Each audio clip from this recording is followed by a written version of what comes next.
Ja. Andre stikker gennem natten. Ja. Der går skygger gennem natten, hvor løfter bliver brudt. Drømme falder stille sammen, når man vælger falsk en smut. Gader visker gamle historier om valg, der gik på tværs. Som ung, der blev fanget i noget mørkt og tungt som jern. Sirener synger højt i vinden, minder os om tid, der flyr. Om vej, der kan ændres hurtigt, hvis man lytter, når det styrer. For ingen føles ind i skygger, ingen vælger mørke først. Men små beslutninger kan vokse, blive til en tung og stille tørst. Så vi synger gennem natten, mens morgenlyset gror. For håbet ligger lige foran, der hvor mod stille bord. Tag et skridt mod nye dage, væk fra det, der holder fast. For lyset findes altid et sted, når du går fra nattens last. Hvis du vil have den kortere, længere eller med et andet tema, siger du bare til. Du sagde lidt længere. ChatGPT sagde her lidt længere sang om kriminalitet i. Stadig uden at glorificere det.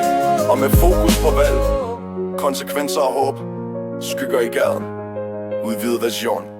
Der går skygger gennem natten, hvor gadelamper blinker svagt. Hvor nogen leder efter genveje, men er på en tung og farlig jagt. Rygter flyver som kolde vind, visker om en hurtig gevinst. Men sandheden gemmer sig bag facader, hvor ingen egentlig har vinst. For gaderne husker hver fod, der trådte forkert. Hver drøm, der blev tabt, hver stemme, der blev gjort helt tyst og sort. Og når sirenerne bryder stilheden, lyder det som et råb fra tiden. Du kan stadig vende om, for næste skridt bliver til en kæde i livet. Men mørket kan virke trygt, når man står der helt alene. Og valgene føles tunge, som om verden ikke mener. Der findes andre vej, der findes frie skridt at tage. Men selv den mindste gnist af håb kan vise dig en ny dag at gå fra. Så løft dit blik mod morgenlyset, når natten virker alt for stor. Der findes det fyldt med muligheder, hvor du ikke mister, men består. For ingen bestemte skygger, ingen låser sig selv fast. Du kan tage et skridt mod lyset, væk fra alt det, der gør livet tungt som last. Og når solen rammer gavlene og gaderne bliver stille, kan du mærke, at du stadig ejer styrken mod og din egen vilje. Historien er ikke skrevet færdig, uanset hvad du har set. For selv i nattens dybeste hjørner findes der et skridt mod fred. Hvis du vil have den endnu længere, med omkvæd, rytme eller rap-stil,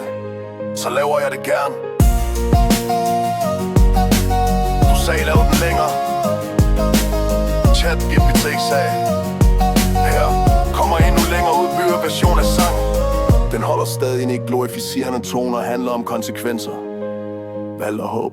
Der går skygger gennem natten, mens regnen falder tung på brosten her. Byen sommer som et eko af alt det nogen prøver at gemme mere. På hjørner står der unge sjæle med blikke, der er trætte, som om de bærer 1000 minder i en rygsæk fyldt med tabte skridt og netter. Vi hører historier om hurtig vej, hvor penge flyder let, men ingen nævner prisen, for valgen bliver til gæld, man aldrig helt kan slette. For selv den mindste fejl kan vokse, blive til en mur af sten, og pludselig står man midt i noget, man aldrig troede, man ville se igen. Sirener skærer gennem mørket som en advarsel fra byen selv, som om den siger stop nu. For det næste skridt gør der mere at fange en fri sjæl. Men når man står med hænderne i lommer, der føler sig lille mod verden, kan det være svært at tro på, at man stadig kan vælge den rigtige færden. På murene hænger skyggerne som billeder af dem, der gik forkert. Ansigter uden farver, drøm der forsvandt, fordi ingen bragte håbet tæt. Men selv i de mørkeste gyder findes der spor af dem, der valgte at vende om. Der fulgte en svag lille flamme, selv når alle sagde, den aldrig blev til noget som. Der findes en stemme i alle, der visker: du kan godt det her. En stemme, der vokser i dig.